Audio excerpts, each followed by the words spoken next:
performa para pemain baru dari Persib Bandung. Nah, kebetulan kan saya yang siaran ya, pertandingan Persib versus Sport FC. Kalau secara individu, ya, saya yakin teman-teman juga sudah bisa melihat lah bahwa pemain-pemain baru ini adalah pemain-pemain yang berkualitas.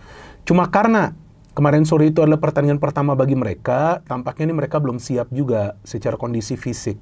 Belum siap, sama sekali belum siap. Jadi, mereka lebih banyak menunjukkan skill individu mereka daripada bisa bermain sebagai tim, karena mereka juga kan baru gabung.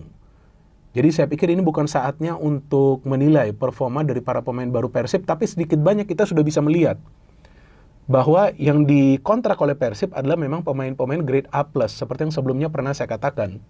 Bahwa memang ini pemain-pemain bagus, dan saya pikir di Piala Presiden ini, Boyan Hodak ya tentu menargetkan agar timnya bisa meraih kemenangan, tapi itu bukan merupakan prioritas. Yang penting dia ingin melihat bagaimana nih para pemain ini bermain. Karena kalau latihan itu kan beda ya, pada saat bermain apalagi lawan klub kuat seperti Port FC yang datang dari Thailand, yang kita tahu adalah klub papan atas dari Thailand. Nah, disitulah terlihat kemampuan dari para pemain baru Persib Bandung. Saya melihat Sadil Ramdhani bagus, tapi dia juga kebanyakan gocek. William juga sama bagus, kebanyakan gocek. Tapi Luciano saya lihat mainnya very cool, tenang banget. Saya melihat duet antara Luciano dan Klok ini sangat klop. Nah, ini menarik kan, Lucy dan Klok equal to klop. Ya, mereka kelihatan begitu nyaman di lini tengah, tapi ya lagi-lagi sepertinya secara chemistry ini sama sekali belum berjalan. Dan ada juga pemain muda dari Persib tuh, Zulkifli. Nah, itu luar biasa banget. Saya jadi ingat Gareth Bale tuh, permainan dia. Kan kencong begitu larinya, tapi ya dia juga masih muda, kalau nggak salah 18 tahun. Nah, pemain ini punya potensi menjadi pemain bintang dan pemain timnas Indonesia dalam masa depan ya. Cuman ya tergantung dia bisa disiplin nggak. Karena banyak pemain-pemain muda di Indonesia ini muncul, tapi nggak disiplin, sehingga mereka agak konsisten, kemudian mereka hilang.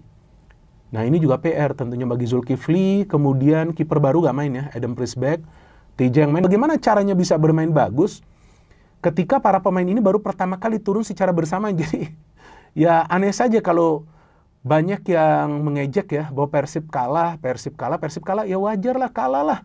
Begitu banyak pemain baru kok di dalam skuad. Zalnando juga saya melihat permainannya biasa saja, kemudian siapa lagi tuh di belakang Dewangga, oke. Tapi Febri yang saya bingung loh, Febri dimainkan sebagai back kanan loh. Pada saat dia masuk di awal babak pertama tuh, karena Jufrianto cedera ya. Tapi oke juga dia pada saat overlapnya. Jadi memang sekilas kelihatan permainan beberapa menit menyatu tapi kemudian hilang. Menyatu hilang ya, karena ini baru awal. Tapi secara kualitas, saya melihat ini jujur adalah pemain-pemain grade A+. Dan yang menarik yang saya baca di media massa bahwa setelah pertandingan Boyan Hodak tidak marah. Ya kan, bahkan dia puas ya karena dia melihat juga bagaimana keterampilan dari para pemain baru plus begitu banyak pemain-pemain muda yang diberikan menit bermain.